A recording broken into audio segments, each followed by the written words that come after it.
We are right on the dot, 1 minute after 12 in United States, and I think it's 9:01 in Pakistan. Welcome everybody. I am Babar Rao. Most of the people, we know each other already. I'm in New York. I'm a dermatologist. I'll just stop there, and I'm chair of APPNA Merit for this remaining part of the year. And then we have known panelists in the group. We have Umar Hayat. We have Shahid Rafiq, who is co-chair of Merit and was a chair of Merit. Usually me and him go, he wins sometime, I win sometime, up and down chair or co-chair. And then we have Uzair, obviously most of you know, his tremendous efforts in getting everybody together, finding people as speakers and keep us in line. And then obviously we have Faisal Sultan. We will do a little more introduction when we go to discussions after the talk. But most of us, or you know Faisal. Faisal is educated in Pakistan and in America in infectious disease and many other things. And then he has been doing a great job in Pakistan at Shaukat Khanum. And also obviously he was helping previous government, Imran Khan, as his health chief advisor, doing a lot of good stuff. But we'll come back to it. But today it's time is for Farah. But before I go that, this program is sponsored by APPNA Merit, and obviously they take care of a lot of expenses for it. And also we try to stay within rules and regulation of APPNA, meaning we're not trying to promote any product, or we're not trying to promote a particular person or interest. Really, the basic idea is people in North America get to know what is happening in health related fields in Pakistan, and people in Pakistan get to know what we are doing, and then how we can help and collaborate wherever the need is. So that's the summary from APPNA side. With that, I'm going to ask Farah in a minute to get started on her talk. But I think most of you know Farah, at least today's panel. She is in Shaukat Khanum and heading research for Shaukat Khanum. She is a graduate of, I found out, of Nishtar Medical College. I am from Multan. I was born around Kabirwala somewhere. And then she also has done a master MSc from tropical disease in University of London. I also went to University of London for my dermatology initially.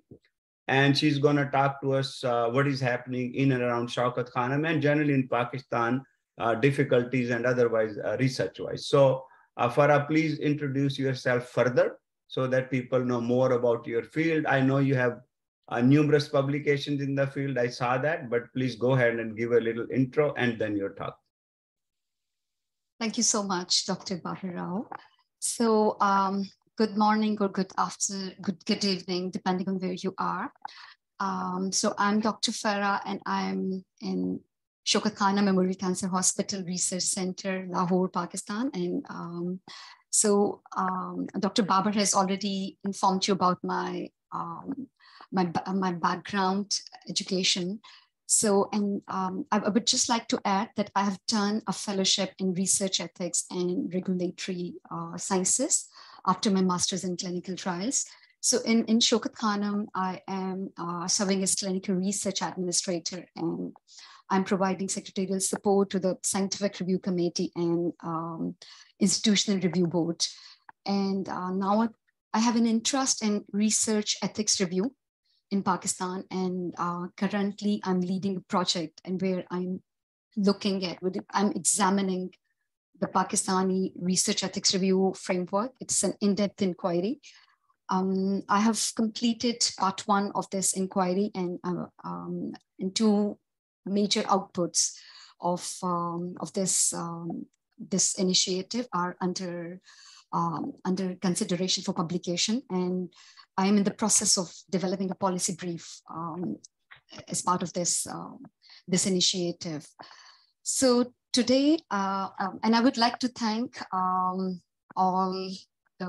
this wonderful forum and all the respectable colleagues from APPNA Merit for having me here today. This is just a wonderful opportunity. So today I will talk about the landscape of clinical clinical research in Pakistan and the challenges and the opportunities. So yes, and what I'll do is I will take you through the existing evidence about this area, and we will examine the challenges and the opportunities together. So, and I have a good news that I would not hold you like for 45 minutes. What my aim is that what I will present to you my perspective, which is informed by the evidence around this topic. And then we will try to learn together that where we are and where we are going, and collectively we can find a way forward. So that's my plan for today, because in that way we will try to go interactive, and we will try to learn from other participants. And this would allow us to have maximum time for the wonderful panel that we have. And we have Dr. Faisal and Dr. Omar Hayat in the panel, so that would be great. So let me share my presentation.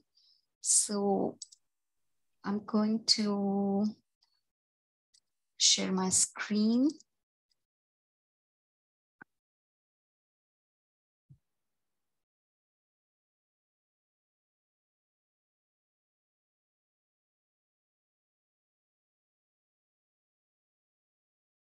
So bear with me while I try to share my screen. Yeah, while Farah is doing that, we will have an interactive session, question answers afterward through our moderators.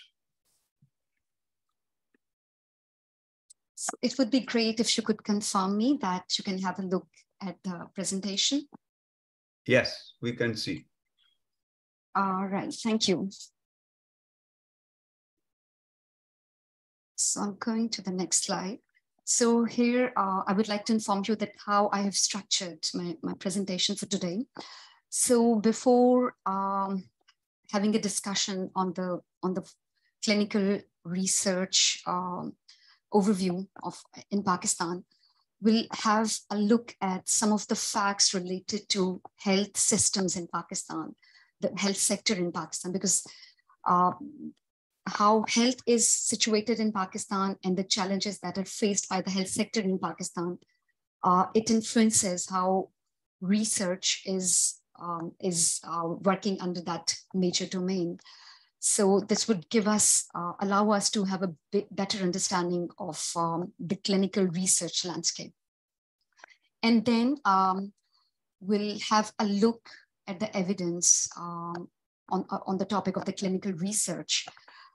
So we will have a look at the challenges as well as the opportunities, and then we will conclude at the way forward. And here we will try to be interactive and learn from each other.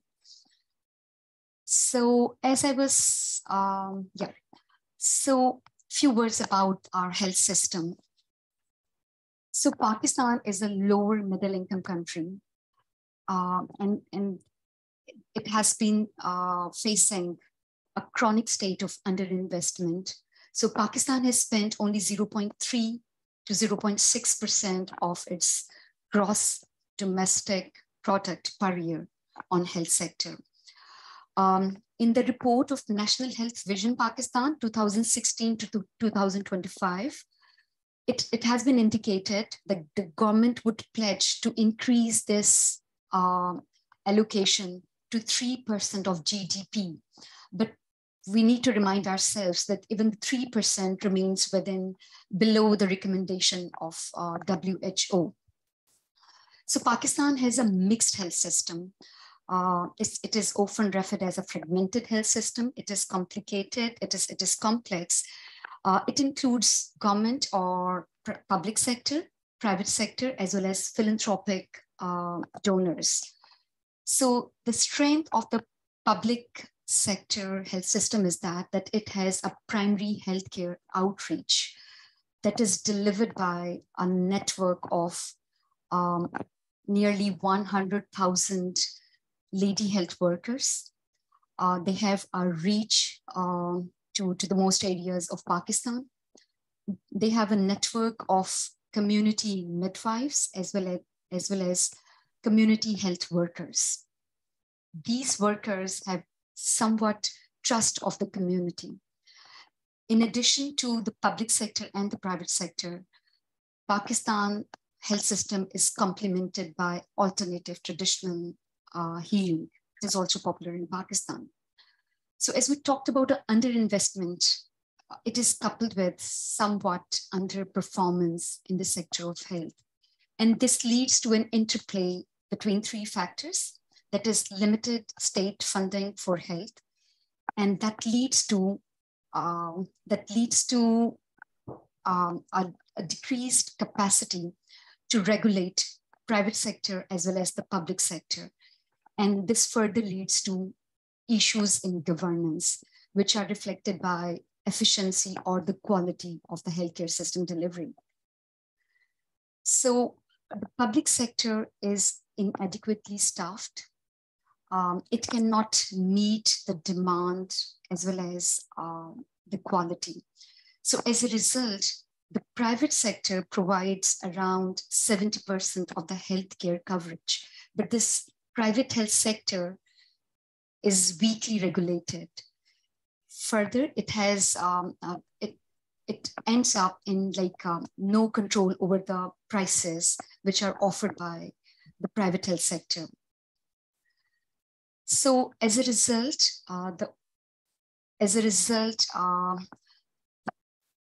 the out-of-pocket expenditure of the community becomes a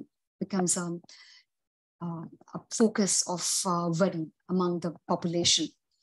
The overall health sector also faces an imbalance in the number of healthcare workers, skill mix, and deployment of the workforce, and inadequate resource allocation across different levels. So the next thing is key health indicators. So the key health indicators, we need to remind ourselves that Pakistan health sector has been challenged by many social, economic, geopolitical, as well as natural disasters. In spite of all these factors, the key health indicators have improved over past few years. However, these still lag behind when compared to the peer regional countries. So that remains an area of worry for us. Pakistan is facing double burden of diseases by both communicable diseases as well as non-communicable diseases. Pakistan remains endemic for hepatitis B and C. It has 5th highest rate of tuberculosis in the world. Infectious diseases like HIV, tuberculosis, malaria, vaccine preventable disease poses a long-standing burden. Massive efforts have been directed to improve the immunization coverage. However, the country remains one of the last with indigenous poliovirus circulation. We have not reached our targets for COVID-19 vaccination coverage. Vaccine hesitancy is an established risk factor, and it reflects lack of public trust on the governments as well as on the scientific community. So among the non-communicable diseases, diabetes, hypertension, cancer, cardiopulmonary diseases, these all pose a significant burden of diseases. Smoking is highly prevalent. In addition to communicable and non-communicable diseases, poverty, low literacy, unemployment, gender discrimination, and a huge treatment gap have led to invisible burden of mental health disorders. In addition to the double burden of diseases, the growing population poses a threat, and it worsens the situation of healthcare. Pakistan is now the 5th most populous country in the world. And as we go further, health access and inequities is another challenge. Healthcare facilities are readily available and concentrated in big cities. There are geographical disparities in coverage between provinces, district, and rural and urban territories. And the most poor are the ones who have least access to healthcare facilities. So this is few highlights of our healthcare system and the challenges. So, as I was tasked to present the clinical research overview in Pakistan. So my temptation was to look at the research output of Pakistan. So I have looked at the research output of Pakistan, as well as I've also looked at what is the evidence and what the evidence tells us about the quality of research output in Pakistan. So the first thing that I've done is I have looked at the clinical research output, and I've just generated a graph which shows the number of publications plotted against the years. And when we have a look at this graph, it is heartening to see that the number of publications are increasing. And there are certain points where we see the rises in the publications or in the rises in the research output is significant. As you can see, around 2018 and onwards, this growth is significant. As I was looking at the evidence and the literature, I came across this graph. This was produced and published as part of one of the publications. So here, what they have done is they have plotted the number of PubMed reports against the years. And these PubMed reports, of course, these reflect the number of publications, the research output. They have further indicated the number of public medical schools, private medical schools, as well as PMRC, which is Pakistan Medical Research Council research budget. And all of these are increasing. And as you can see, the PubMed reports, the number of publications, they are significantly rising and steadily rising after 2001. And as we have seen in the first graph, that this is going, that the rise is significant. The number of medical schools is also, this has just increased from 1994 to 2012. And if we see at the budget of that is offered by the PMRC and the budget allocated to research, it has also increased, but this increase is quite little. As we go further, we came across the trend of higher publication, the rise in publications. It has made history in 2018. So this is a report that was published by Claritative Analytics, and it stated that Pakistan saw a 21% increase in research output in 2018, and it was highest in the world. The report focused on 40 countries that have at least 10,000 papers in the database. Emerging economies showed some of the largest increases in the research output. And this has been referred as diversification of players in science. And this was referred as a phenomenal success. As you see that Pakistan and Egypt are at the top of the graph and which show the highest research output, we can further see that the Chinese publication rose by around 15%. And in addition to that, India, Brazil, Mexico, and Iran all show significant rises in the research output, near to 8%. So this report has further speculated the reasons for this rise in research output. It suggests that one reason of this dramatic increase in the research output by Pakistan and Egypt, it could be because of the fact that these two countries started from a lower base. So hence the rise looks very dramatic. It is further speculated that increases in funding and international collaborations could have fueled this publication output of Pakistan. However, the same report has reported that the growth in China is due to the strong policy-driven growth in science as well as in higher education. So yes. And I would like to show this, this graph, which is generated from clinicaltrials.gov. And it is generally believed that that the clinical trials are not just restricted to the established destinations. Rather, there is a more trend for the clinical trials to be carried out in emerging economies. So the trend is the trend is good, but if we have a closer look at the South Asia map, we would realize that Pakistan is still underrepresented when we are talking about the clinical trials. So we need to keep that in mind.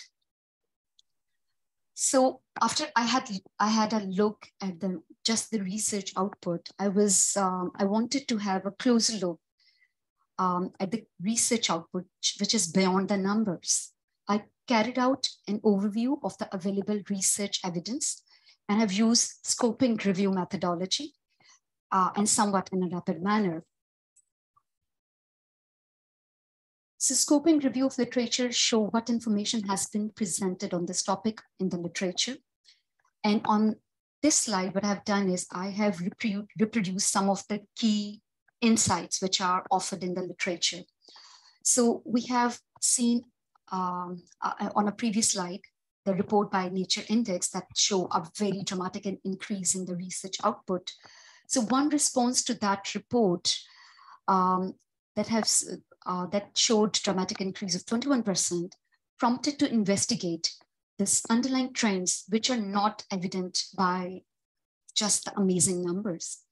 The quality of publications as well as the impact of these publications are making at local, regional, and international level poses an important question.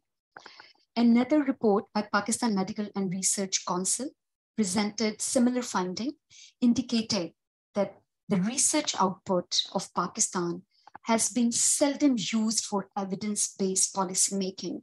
So I reproduce here one of the finding from that report. So it says that the primary purpose of any research is to contribute to existing knowledge so that informed decisions can be made to improve population health. Recent discussions with policymakers and health managers shows that the health research published in Pakistan has rarely been used to inform decision-making and national policy planning processes. So another important finding is that only few medical schools are producing most of the research output. There are certain centers of excellence which are producing most of the research output. Only a few medical schools have more than 100 publications per year, and the rest barely publish 10 or more items a year, including non-index publications. So if we go deeper, we would identify that the PMDC and Higher Education Commission have made research publications a requirement for faculty promotion as well as a requirement for training purposes. As a result, faculty members and postgraduate residents often publish articles in non-peer-reviewed journals, non-index journals, or journals which are owned by the medical schools themselves.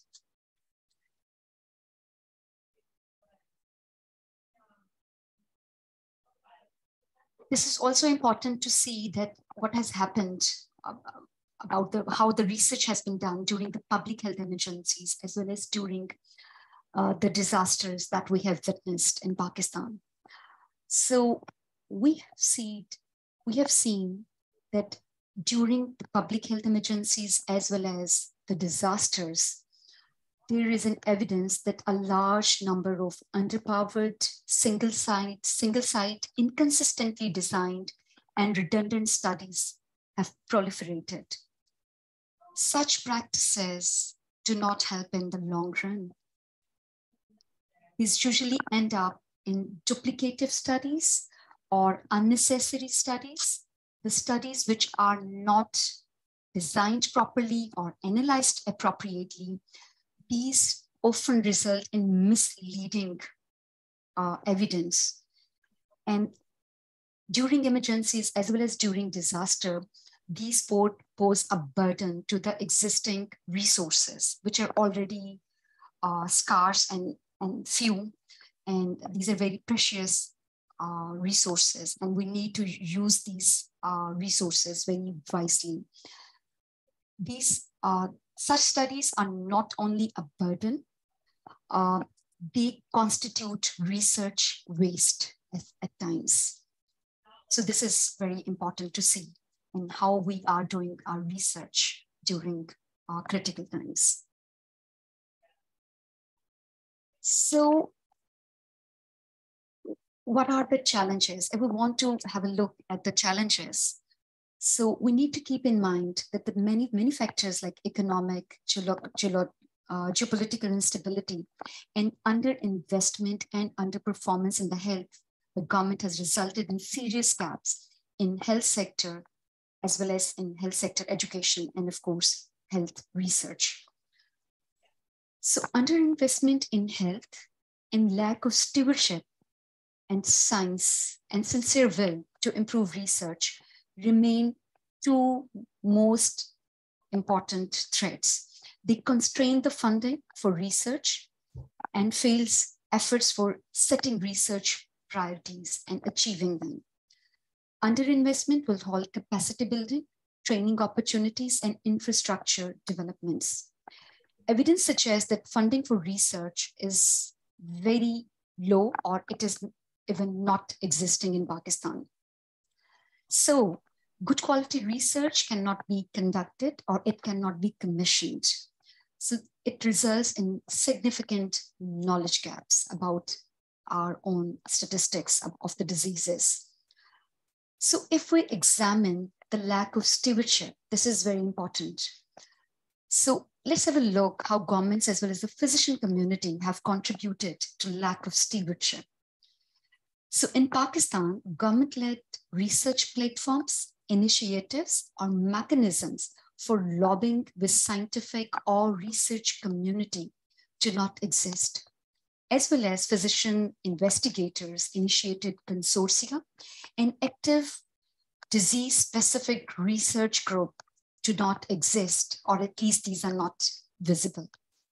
Absence of these national level collaboration or consortia, this lowers our prospects of being viewed internationally as potential research hubs, which attract international collaborations. This further impacts our ability of the physician investigators to lobby with the government, highlighting the potential gain of investing in the field of clinical trials. This is important to see why the physicians are not motivated.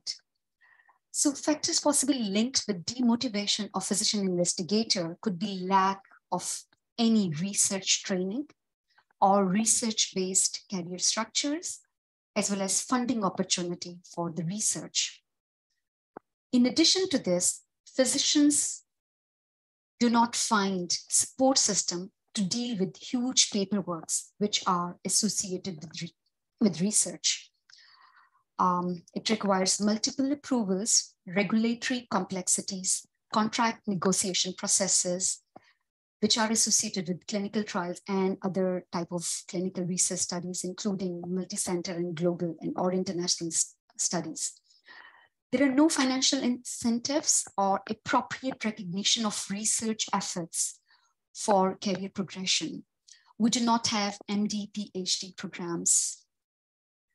Medical graduation does not give comprehensive knowledge and understanding of research. Hence, the medical graduates do not develop interest as well as basic understanding of doing research. Medical curriculum for medical graduations lacks comprehensive research training, and it is limited to few lectures of community medicines. Yes, there are few institutions which have developed great curricula that equips their graduates and postgraduate students, not only for clinical services as well as for the research, but this model is not a common model across the country. So, but the requirement for the postgraduate trainees is to publish studies. They either maybe they are not inclined to do research, or maybe they are not trained to do research, but they have some pressures and obligation to publish. So in that case, they would publish wherever they could. So these students would meet their requirement, but these publications would not be of much help. So evidence is further hints that there is some evidence of corruption, nepotism, and misallocation of funds, and which further complicates the situation. So we do have pools of physicians who can serve as principal investigators. They have specialized training in foreign countries, and during their trainings, they do have some exposure to research, to international research, but we do not have trained support staff.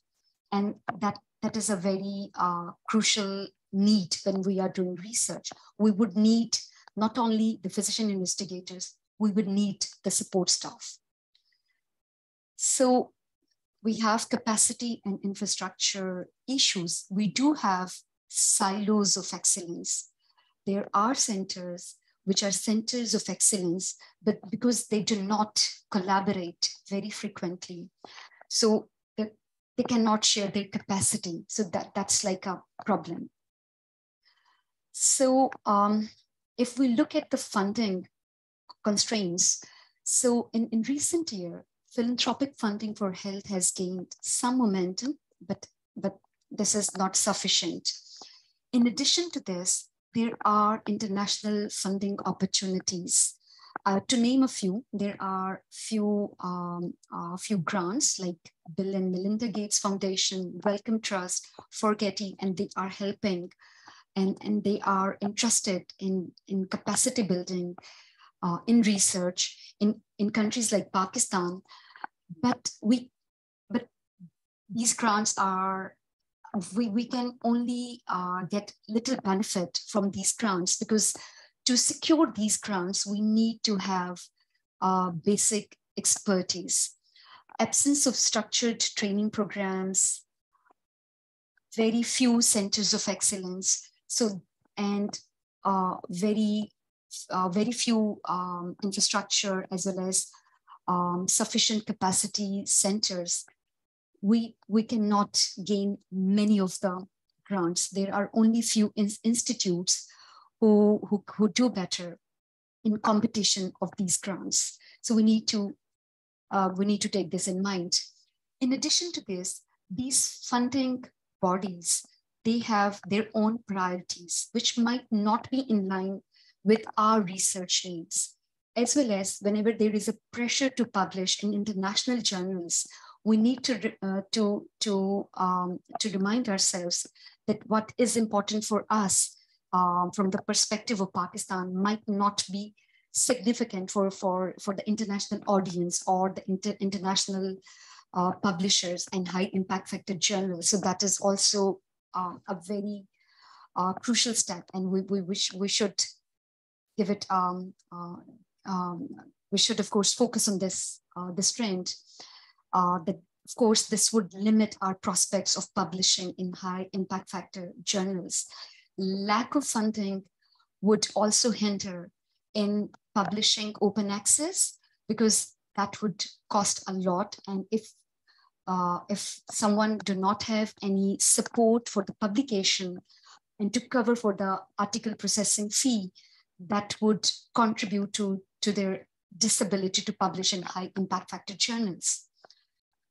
So I reproduce here a problem statement that was made in the National Health Vision Pakistan 2016-2025. And I like this statement, and I'm reproducing it here for everyone.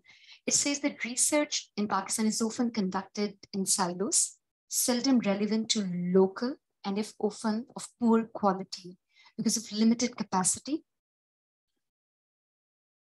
and limited capacity for research. And this is further compounded because there is a disconnect between researchers, implementers, and policymakers. So having a look at the challenges, I would like to say that we do have strengths and opportunities. We do have a high volume health systems. We do have a large number of patient population, and most of them are treatment naive. That makes us, that may attract the international pharma companies as well as other academic groups for research in countries like Pakistan. We have a potential pool of physicians who can serve as principal investigators due to their training profile. And we do have centers of excellence. We do have some centers in Pakistan, and the number is growing. And this is heartening that the number of the centers which offer good capacity for doing international as well as international research as well as academic research, the number is increasing. With the help of international collaborations and the funding and international training opportunities in research, the capacity is increasing. The capacity of our institutions as well as our researchers is increasing, and they can contribute effectively in these in the international research efforts. And we do have success stories. During COVID-19, we have seen that the collaborations were more easy and these were more open because it was a virtual environment, and every time we have to participate, Pakistanis had to collaborate in a study. It was never needed that they would need to travel to attend certain meetings or training meetings. So in COVID-19, one of the good things that has happened that the collaborations were easier, as well as we have seen that the international community was more open as they were looking at high recruiting sites. They were more open to have countries like Pakistan on board whenever they were doing the research studies or the clinical trials. They were bearing in their minds that this would help them in recruitment, but this has a good opportunity for countries like Pakistan because they have collaborated and they have made significant contributions to the clinical trials, which were being done during COVID-19. And there are certain success stories, how Pakistani sites have contributed significantly in COVID-19 clinical trials. So this is all very positive trend. And this also exposed our physician investigators as well as our sites to the experience of international research. And that is one good thing that we have witnessed during COVID-19. So what is the way forward? Strong leadership, engagement, setting and commitment to detailed and research plans will be essential.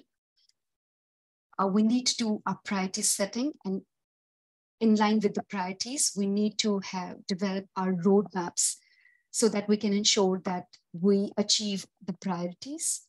And this is very important, that the priorities and our journey towards improvement in health as well in health research is not affected by political fragility. This is very important.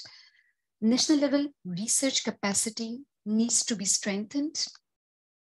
Funding is very important. We need to have domestic and international funding needs to be coordinated, available, and swift to deliver against clear country plans. Federal and provincial health authorities must rebuild their stewardship of health system through professional independent advice and technical governance of health services planning. So the way forward is all stakeholders must initiate a dialogue and develop collaborative mechanisms for high quality research on national priority areas and help regulating the research environment.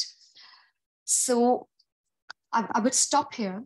And what I would like to learn from other participants as well as our panel to see how they see that, how they place it, where we are in terms of clinical research in Pakistan and where we are going and what should be our strategy and how do we identify the responsibilities in our journey towards better research profile of Pakistan.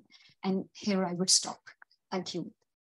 Well, Farah, thank you. It was a very nicely put summary of difficulties and opportunities. One of the opportunities, their difficulties are numerous, but opportunities, there is a lot of volume for clinical research in Pakistan that we all know. And, you know, people like Umar and everybody else, we are thinking how to materialize that. But with that, let me introduce our panelists one more time. And those of you who joined late, Farah is in fact is working in Shaukat Khanum. She has trained in Nishtar and University of London and have done a fellowship in research ethics. Beyond that, most of you know Faisal Sultan, but let me just reintroduce him a little bit. Faisal is a doctor, a medical doctor from King Edward Medical College, and then he trained in University of Connecticut in Internal Medicine Board and did Infections Board. He also is a fellow of Royal College of Physicians and Surgeons. And obviously, you all know he was helping our previous government and leading as a health advisor during Corona and many other projects. So I think let me introduce other panelists quickly, and then we'll come back to Faisal. Umar Hayat, I think he's a known panelist here. He's a very genius pharmacologist and pharma industry leader in San Francisco area. Uzair is our Google. He knows everybody everywhere in the country, outside the country. He connects to everybody. He knows the details. Shahid has been chair and co-chair with me of Merit for many years. With that, I'll stop. Maybe Dr. Faisal, if you want to say a few words, or if you have questions for Farah. Sure. Thank you very much for the kind introduction.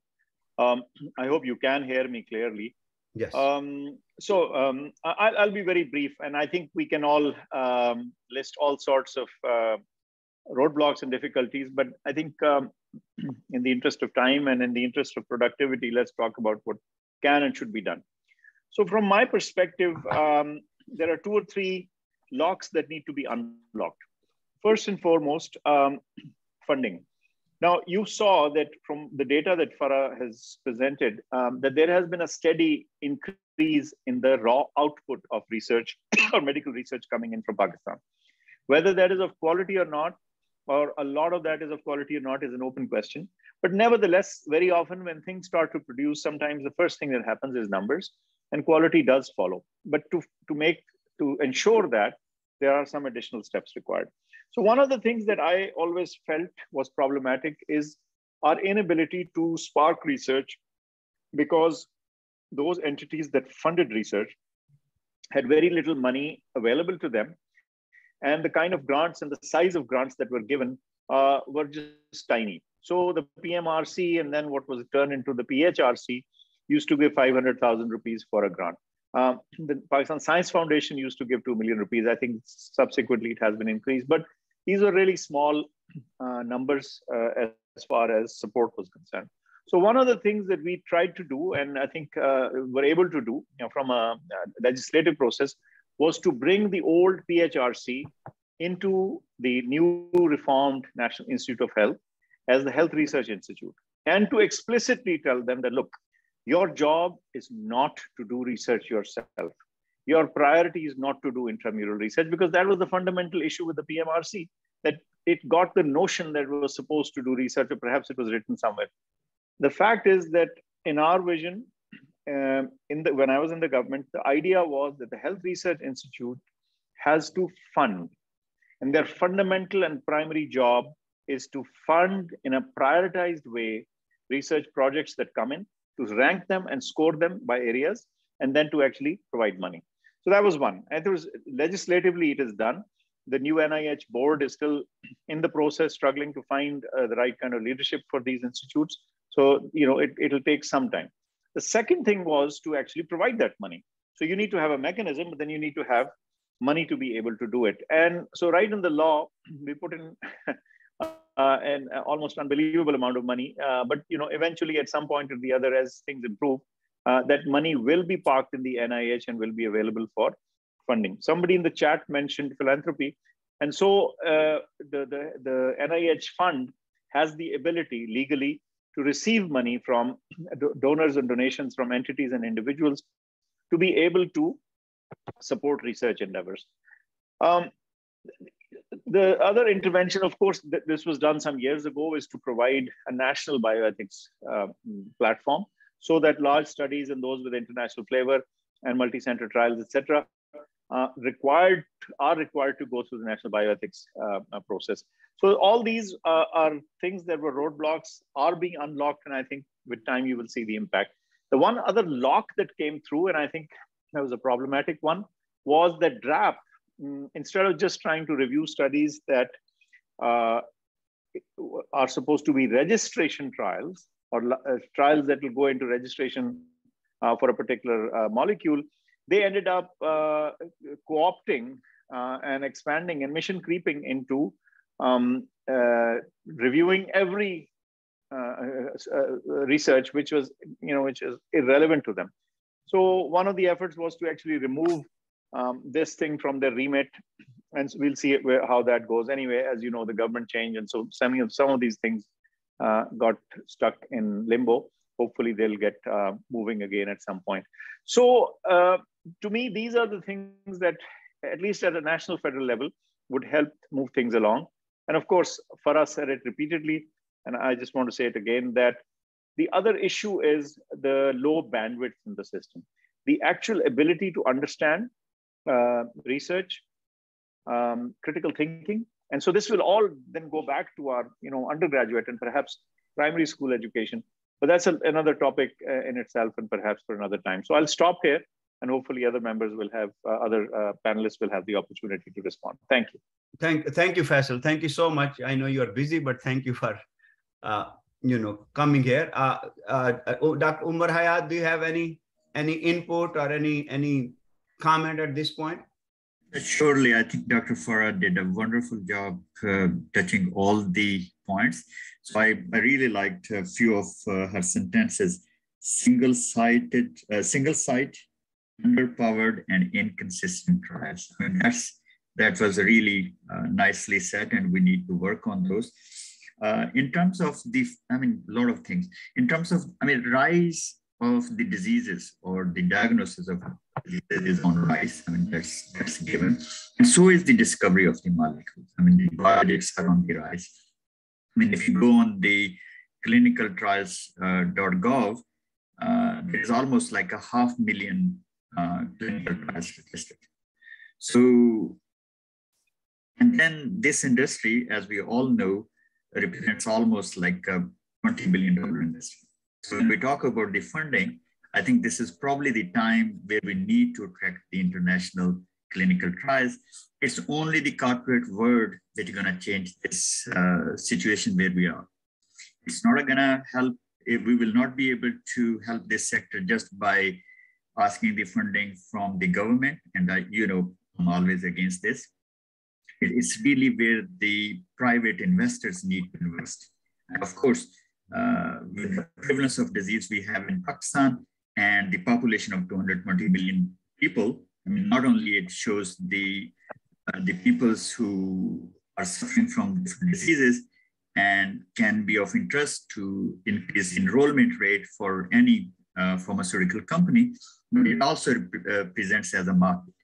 So I think the Pakistan being the next target for the clinical studies is really there. I also like the word silos of center of excellence. Okay. The work we are doing is kind of fragmented, but it's better than having the fragmented rather than having nothing. So I think we are there. It's just the time when we need to attract the international trials to be conducted in Pakistan.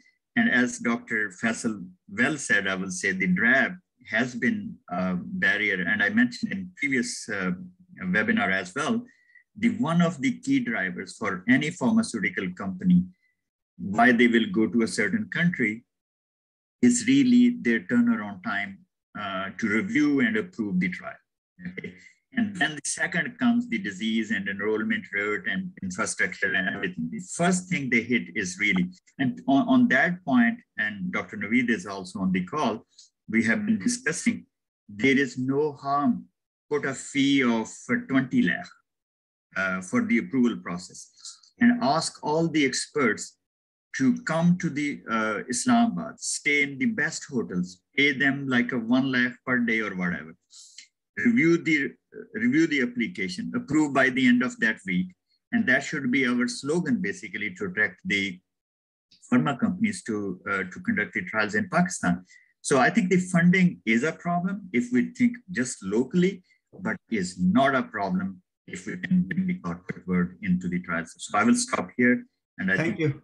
Thank you, Umar. I think Shahid, you have any comment? Then we'll take a few questions. Gee, thank you.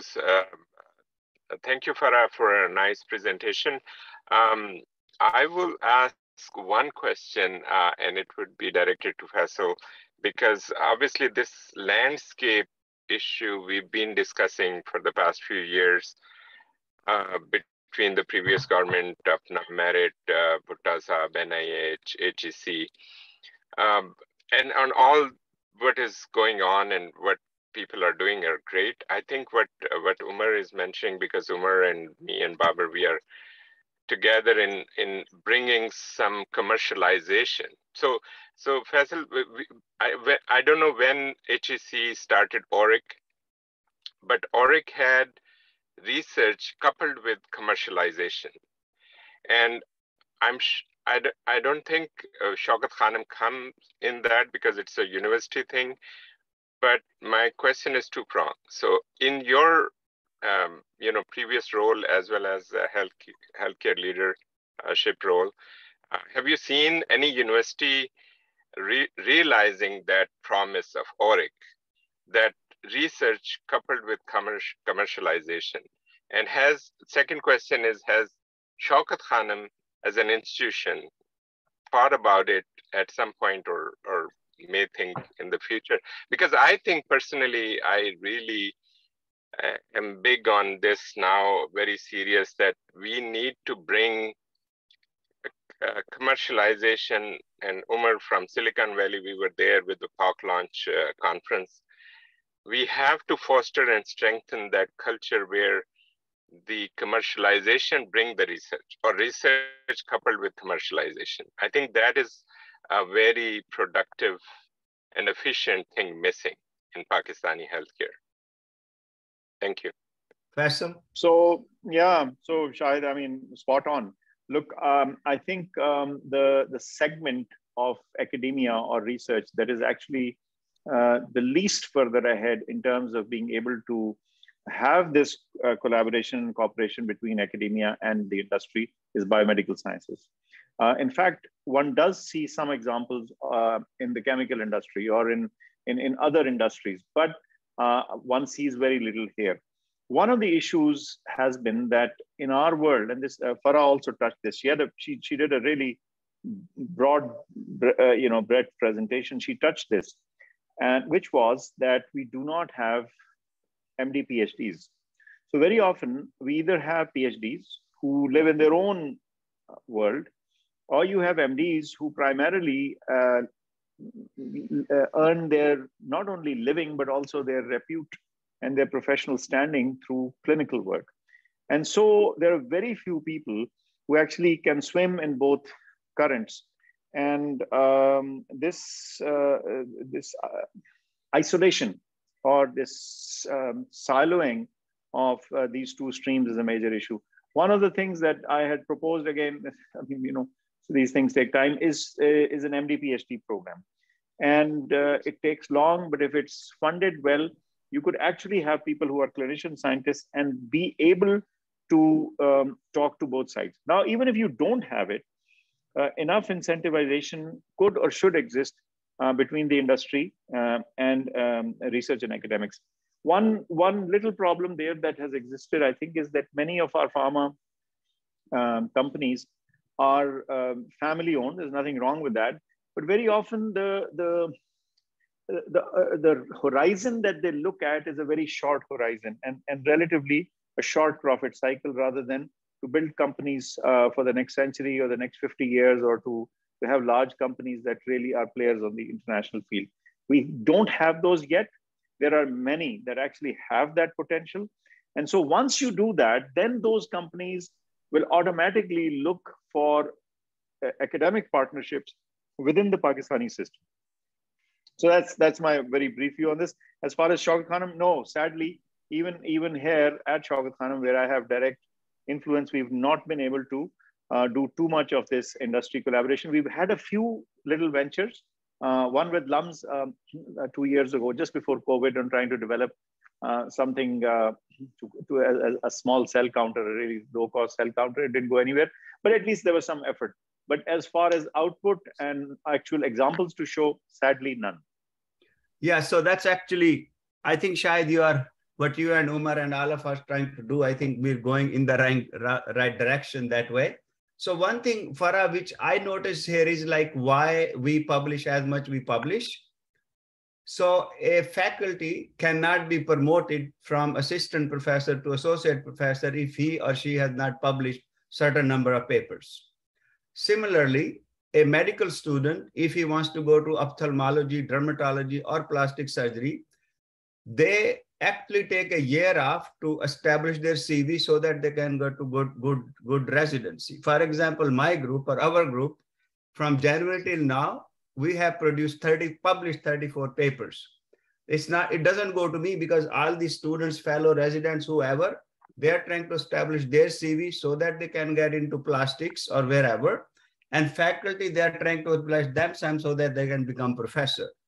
That is one of the things lacking in Pakistan, because promotions, as far as I know, of a student or a fellow or a professor, a doctor, is not related to their publications. So that's just my comment. I'll go to Uzair if you have any comments. Thank you very much, Farah, and thank you very much, Faisal, for joining. I have some different perspective. So apart from purely the academic perspective, that is, this is like a $38 billion US outsourced market, and which we can always tap. But, you know, at this point in time, the biggest hurdle is the regulatory. Since last year, December, because there is no such thing like the regulatory body in the draft, that is the Clinical Study Committee. And it is a low priority in the decision maker from the political leadership. So it's moving from posts to pillars. There is no limitation. Lot of large trial. They have their footprint in Pakistan, but now the only hurdle, which is not the commercial, not any other thing, it's just the low priority, because it is pending since last year. And they are moving from post to pillar. And as mentioned by Umar, the speed is the rule of the game, because if you are delaying for 2 days for commercialization, you are running a loss of millions of dollars, and they are willing to pay whatever it's required. So speed is the rule of the game, which is you can do it by a stroke of pen. I'm really surprised. What's the thing which is stopping? You know, all these developing infrastructure, so many things. This you can do it tomorrow morning. I mean, such a small intervention, and here it goes. So that is just, I keep it very limited to this point, because I am part of that ecosystem. I'm trying my best really to get it to the next level. I'm approaching each and every person to do it. Please do it, because recently we lost a big trial from Pakistan, the SAPI trial. The reason being is apathy and the low priority from the political leadership. Thank you very much. On that, I think Faisal can probably summarize that question. He knows political leadership a little bit, or maybe he doesn't want to. No, I'll be very direct, and I'm freer today in what I can say than I was some months ago. So Uzair Saab is spot on. Okay, now the problem is that draft unreasonably, unnecessarily took on this responsibility of overseeing every trial. There was a small hook in the legislation that allowed them to do this, but this was done not at the legislation level, but at the policy level. The policy board of DRAP is chaired by the Secretary Health. And even during my time and tenure, where the Secretary Health was, an old friend and a class fellow of mine, and thus made for a lot of easy working in the ministry, we still could not change the policy, because once you change the policy, it actually goes back to the cabinet for endorsement, etc. So it got so all you needed to do was just take out all the research that is irrelevant to a registration trial, and then you are okay. Now, even for registration trials, at least just the nomination of the committee should be enough, and that at least could meet and move the trials on. Unfortunately, what has happened is paralysis. And if I say more, then it'll turn very political. But at the end of the day, there is an impasse and paralysis in many arms of the government because of uncertainty that exists, that all of you are only too aware of. And it will only get solved when there is a stable political government. Okay, Farah, you have the last word. I think, thank you, everybody. And some people ask if they can have what Farah's talk was. It will be available on APPNA Merit. Waleed is here, he'll put it up. You can listen again and again. Farah, you want to just summarize if you like, but otherwise, thank you, everybody. Omar, obviously, our team, Uzair, Shahid. Special thank to Faisal, and Farah, please go ahead if you want to have a comment. Right, thank you so much. I would just like to thank everyone for this wonderful discussion. And yes, you're very right that the regulatory framework is a very important factor. So looking forward to where we can further maybe find a way to address some of the situations together and finding some opportunities of collaboration. And I would like to thank you for this wonderful forum and the discussion. Thank you. Thank you, everybody. For our audience, if you want to listen again, you can. It will be available. And I'm sorry if we didn't answer every question.